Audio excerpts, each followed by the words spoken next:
Pernah tak anda pakai satu produk, ya, dalam satu tempoh yang pakai tu awal-awal memang rasa best, sangat nampak perubahan ketara pada kulit, tapi sampai satu tahap tu anda tak nampak ada lagi perubahan itu. Jadi mungkin anda terfikir kan, adakah kulit saya sudah biasa dengan bahan ini sampai produk ini tidak lagi berkesan kat kulit?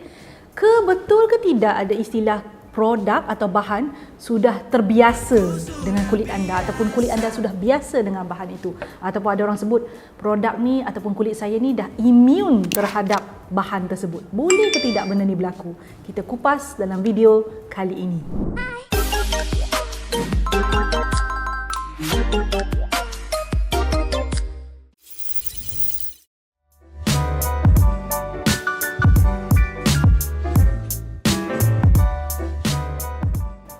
Hi Glowy Girls, hi Glowy Guys. Saya rasa persoalan ini memang once and for all kita kena jawab betul-betul. Sebab terlalu ramai orang tanya, dah banyak sangat orang tanya.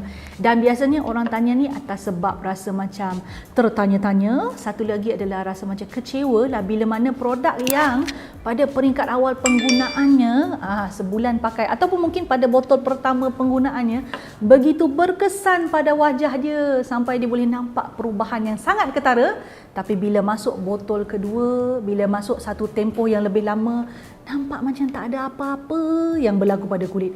So betul atau tidak, benar ataupun tidak, kulit imun terhadap produk tersebut ataupun bahan yang terkandung di dalamnya? Jawapannya tidak. No. Yes. Kulit anda tidak boleh membina, kita panggil kerintangan ataupun ada sifat imun terhadap bahan-bahan yang ada dalam produk penjagaan kulit. Tiba-tiba cakap Hindustan. No way. Tapi kulit anda boleh bertoleransi ataupun kulit anda boleh jadi lebih lasak apabila menerima sesetengah bahan yang mungkin pada peringkat awal merengsakan kulit ke, ataupun boleh buat kulit jadi macam pedih sikit-sikit, tapi dah 2-3 kali pakai dia tak jadi pedih dah. Itu boleh jadi. Ya, saya nak cerita kenapa wujud salah faham ini tau. Biasanya bila kita sebut tentang kulit imun terhadap bahan ni, salah faham ini saya percaya muncul daripada pemahaman tentang ubat. Ya, saya ambil contoh yang paling senang, antibiotik. Pernah anda makan ubat antibiotik? Ya, antibiotik ni memang benar, ya, dia perlu diberikan oleh pakar kesihatan, doktor, kepada anda mengikut kadar tertentu. Kita tak boleh susu hati ambil antibiotik. Sebab apa? Badan kita bila dah terima antibiotik pada kadar tertentu, ya, next time kalau kita sakit kita perlukan antibiotik lagi, kita perlu yang lebih kuat. Kerana yang antibiotik yang sebelumnya itu pada kadar yang lebih rendah biasanya sudah tidak lagi efektif untuk melawan bakteria yang menyerang tubuh yang menyebabkan sakit itulah. So anda akan tengok antibiotik makin lama dipakai. Kalau orang tu kerap sakit, kalau memerlukan antibiotik, dia akan dipakai antibiotik yang dosnya lebih kuat. Bermakna dos yang sebelumnya itu tidak lagi sesuai dengan badan. So ada orang anggap benda yang sama berlaku pada kulit, tapi sebenarnya tidak. Cumanya saya nak bawa anda faham lah. Kita kena faham juga, jawapan tidak tu jawapan pendek, tapi kerana anda perlu belajar, you have to learn about your skin. Apa yang menyebabkan kita rasa macam produk tu sudah tidak berkesan sebenarnya, yang mana anda mungkin tengok rasa kecewa, terutama kalau produk tu kita beli mahal lah kan, dah beli mahal-mahal tengok macam tak ada apa-apa pun berlaku sekarang, dulu awal-awal je. So what is it actually happen on your skin, ya, within your skin secara spesifiknya, yang menyebabkan anda rasa begitu? So kebenarannya selepas ini. Penjelasan pertama, satu situasi yang dinamakan plateau, skin plateau. Pernah tak anda kalau nak kurangkan berat badan, berkaitan ni macam berbeza tapi nak cakap jugalah, kurangkan berat badan atau kurang sampai satu tahap tu anda buat macam-macam, nak kuruskan badan ni, makan pun dah betul, exercise pun ni, tapi berat tu mendatar je, tak turun-turun dah. Kulit pun boleh jadi plateau. Situasi tu dinamakan plateau. Dia adalah situasi di mana perubahan berlaku tetapi agak mendatar. Dia macam tu, perubahan tu berlaku, kulit jadi lebih baik, tapi dia macam agak mendatar, very perlahan. Dia dah bukan macam ni dah. Kalau ikut graf, dia naik, kulit semakin bagus, tapi it's not too much. Very little. Jadi perubahan ni menunjukkan bahawa tahap keberkesanan produk itu kepada kulit anda sudah capai tahap maksimum. Tapi bukan bermakna kulit anda tak boleh lagi terima produk tersebut, ataupun tak bermakna kulit anda sudah imun, tak berkesan produk itu. Tak. Dia dah capai tahap yang dah seperti yang disasarkan. Jadi kenaikannya sudah menjadi mendatar. Saya ambil contoh. Katakan kulit anda kering, ya, kulit anda mengalami kekeringan ataupun kering, anda memakai pelembab yang bagus. Pada peringkat awal pakai, anda terasa perubahan yang ketara tau. Mula-mula tu kering, bila pakai pelembab tu kulit anda terasa moist, lembab. So perubahan itu anda rasa sangat-sangat. Tapi bila anda dah kerap pakai produk tersebut, anda dah biasa dengan kulit yang lembab. Dia nak pergi mana lagi? Kulit lembab tu kulit lembab lah. Takkan kita nak pakai pelembab tu sampai meleleh air keluar daripada pori-pori tu, itu menunjukkan perubahan. Tak dah. Sebab kulit tu tadi dah capai efek yang mana maksimum untuk kulit anda. Itulah dia punya, kita panggil sifat yang terbaik yang dia boleh bagi. Tapi kita tetap perlu pakai pelembab kerana kita nak maintain sifat itu. Bukan lagi untuk merasai ketara perbezaan bila mana sebelum pakai dengan sesudah pakai. Tak sama. Basically, ya, kulit anda yang mana anda rasa macam tak berkesan tu, sebenarnya dia dah berada dalam keadaan yang bagus. Jadi dia tidak mempunyai keadaan yang buruk seperti first pakai tu, keadaan yang tak baik, masalah kusam ke, kering ke. Jadi kita tak nampak perubahan ketara itu. Perubahan dia berlaku, ada, tapi hampir mendatar. So dia naik dengan kadar yang sangat perlahan. But it's still good for your skin. So itu kita namakan plateau. Dia tak nampak naik ketara, dia hampir mendatar. Okay? Punca kedua yang menyebabkan anda rasa macam produk itu ataupun kulit anda sudah imun terhadap produk itu adalah boleh jadi produk yang anda pakai itu sudah pada kualiti yang tidak baik. So it lose its effectiveness. Dia sudah kehilangan sifat efektif dia pada kulit. Benda ni boleh berlaku terutama anda menggunakan produk yang mudah teroksida. Contoh paling senang, ascorbic acid ataupun vitamin C in its purest form, it's really easily oxidized. So katakanlah dia pada asalnya kualiti terbaik dia 100%. But disebabkan oleh pembungkusan dia, penyimpanan dia, somewhere in the middle before the product reach your hand, dia ada berlaku kerosakan sedikit. So bila sampai tu kualiti 100% tu tak jadi dah.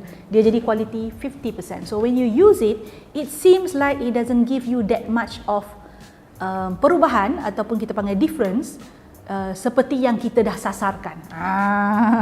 So itu boleh jadi penyebab yang kedua yang menyebabkan anda rasa kulit anda imun terhadap produk tersebut. Tapi sebenarnya tak. So kualiti produk tu sudah terjejas sebenarnya.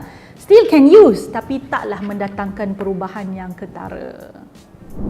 Ketiga faktornya yang menyebabkan anda rasa macam kulit anda imun terhadap produk tu sebenarnya bukan imun, sebenarnya adalah ada faktor persekitaran yang lain. Produk itu masih menjalankan fungsinya, tetapi masalah yang dihadapi oleh kulit anda bertambah.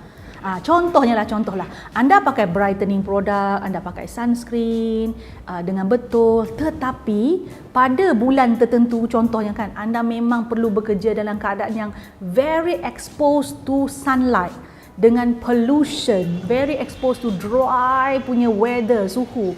So semua faktor persekitaran ini termasuk apa tahu? Stres. Yes.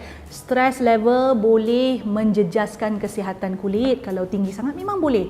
Semua faktor ini bila berlaku, ya, dia boleh menyebabkan kulit tu jadi lemah, jadi weak. So dia sebenarnya masih menerima bahan tersebut, tapi proses pemulihan tu tak nampak jelas kerana masalah yang dihadapi oleh kulit tu bertambah besar, ya. Kadang-kadang kan kita ni tak perasan kulit kita sedang sakit tau, sehingga muncul tanda-tanda tertentu. But be aware of your environment, especially stress. Ya, banyak orang bila dia tak cukup tidur sebenarnya badan dia mengalami stres, tapi dia dah biasa tak cukup tidur. Dia tak rasa dia tak cukup tidur. Dia macam tu tau. But the body feels stressful, dan body ini adalah juga kulitlah adalah sebahagian daripada badan. Kena faham tu. So one thing people always forget adalah kulit adalah organ hidup. It's a living organ. It's not just a sponge where you put product, it absorb. Ya, selain daripada dia terima produk yang dipakai, kulit juga mendapat pengaruh ataupun being influenced by all other factor yang lain. Saya sebut stres, persekitaran, suhu, weather, habuk, pencemaran, particles, a lot of things that can affect the skin. So itu boleh jadi membuatkan anda rasa macam pakai produk tertentu tapi tak nampak perubahan, and you thought it is about your skin has been immune to the product. No such thing. It just your environment, what you feel within your body, faktor dalaman. So check back that one, okay? Kesimpulannya, ya, kulit tidak immune terhadap produk. Kulit tidak alami situasi begitu, ya. Dan perkara yang berlaku pada kulit sebenarnya datang daripada pelbagai faktor. Pertama, mungkin kulit itu sendiri sedang terjejas akibat daripada persekitaran yang berlaku, ya, ataupun stres dalaman yang dihadapi, ya, oleh tubuh dan beri kesan pada kulit. Boleh jadi juga disebabkan oleh situasi di mana kulit anda sudah capai tahap kesan ataupun tahap yang mana maksimum dah terima produk tersebut. Maksud maksimum tu, dia dah sampai dah skin goal yang mana diharapkan dengan pakai produk tersebut.